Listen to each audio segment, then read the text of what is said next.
বাবু আজ পরীক্ষা কেমন হয়েছে? আমার আজকে পরীক্ষাটা একদম ভালো হয়নি পাপা।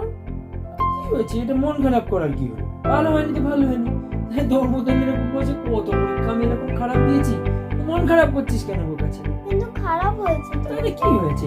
এবার পরীক্ষা খারাপ হয়েছে, পরের পরীক্ষা ভালো হবে, তুই মন দিয়ে পড়বি তাহলেই ভালো হবে।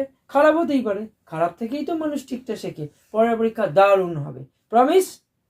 প্রমিস। ডিল বাবা। ওকে, তাই হবে তো বাবা? তাই হবে। তুমি মন দিয়ে পড়াশোনা করো, তাহলে খুব ভালো পড়াশোনা হবে। তুমি খুব ভালো বাবা, তুমি কাউকে বকো না। ওকে, থ্যাংক ইউ বেটা। এবার আমি খেলতে যাই বাবা। যা বাবু, আজকে এক্সাম কেমন হলো? আমার পরীক্ষা একদম ভালো হয়নি বাবা। মানে এক্সাম ভালো হয়নি মানে? কটা কোয়েশ্চেন ছেড়ে দিয়েছিস তুই? 4টা কোশ্চেন আসলে আমি ভালো করে মুখস্থ করিনি, আর যদি তুমি একটু মাই গুডনেস, তুই 4টে কোয়েশ্চেন ছেড়ে এসেছিস কেন? কারণটা কি? 4টে কোয়েশ্চেন পারিসনি কেন? ওয়াই? কিন্তু তুমি যদি একটু মুখস্থ করো তো আমার খুব ভালো হতো। আমি? What a Seely answer! আমি মুখস্থ করাবো তোকে? তাহলে কি আমি চাকরি ছেড়ে দিয়ে এখন তোকে বসে বসে তোকে কোশ্চেন মুখস্থ করাবো? তুই তো কোচিং সেন্টারে যাচ্ছিস, তোকে তো কোচিং সেন্টারে ভর্তি করে দিয়েছি, ভালো ভালো টিচার্স দিয়েছি, তাহলে তুই সেখানে গিয়ে কি করছিস? তোর বন্ধুদের দেখতো, সৌরভকে দেখতো, কুন্তলকে দেখতো, ওরা তো কি সুন্দর 100 আউট অফ 100 পাচ্ছে।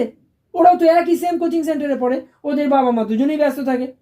তো তুই সেখান থেকে পড়া আদায় করে নিয়ে আসতে পারছিস না, তুই ভালো করে রেজাল্ট করতে পারছিস না, তুই এসে ফুলিশলি আমাকে বলছিস যে আমি 4টে কোশ্চেন ছেড়ে এসেছি। তোকে আর পড়াশোনা করতে হবে না, পড়াশোনা ছেড়ে দে। কিন্তু আসলে আমি সব বন্ধুদের মাঝখানে আমি স্যারের কথাটা শুনতে পাই না। মাই গুডনেস, আমি কি বলবো তোকে? তুই কি রকম ভাবে পড়াশোনা করছিস? তুই কোচিং এ, তোকে তো কম্পিটিশনে তোকে করতে হবে, তোকে টিকে থাকতে হবে। ওখানে 10 জন পড়াশোনা করছে, 10 জনের মধ্যে থেকে তো তোকে বেস্ট হতে হবে। তুই এখন বলছিস ওই 10 জনের মধ্যে থেকে আমি পড়া শুনতে পাইনি? তুই তাহলে ইন দ্য লং রান কম্পিটিশনে কি করবি?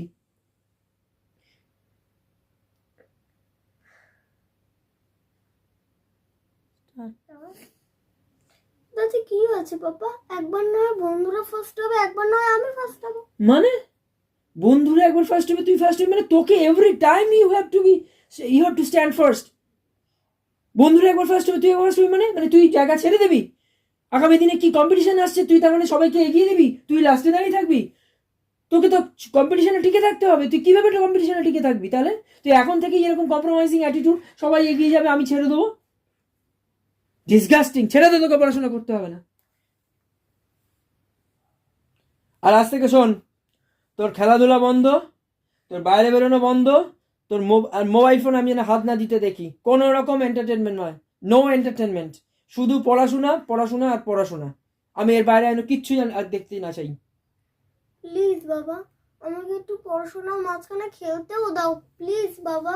তুই যা খুশি কর, পড়াশোনা করতে হবে যা। প্রতিটা প্যারেন্টসদের একটাই অনুরোধ, ছোট ছোট বাচ্চাদেরকে এইভাবে পড়ার চাপে প্রেশার করবেন না, ওদের খেলাধুলার মধ্যেও আনন্দ দেওয়ার চেষ্টা করুন।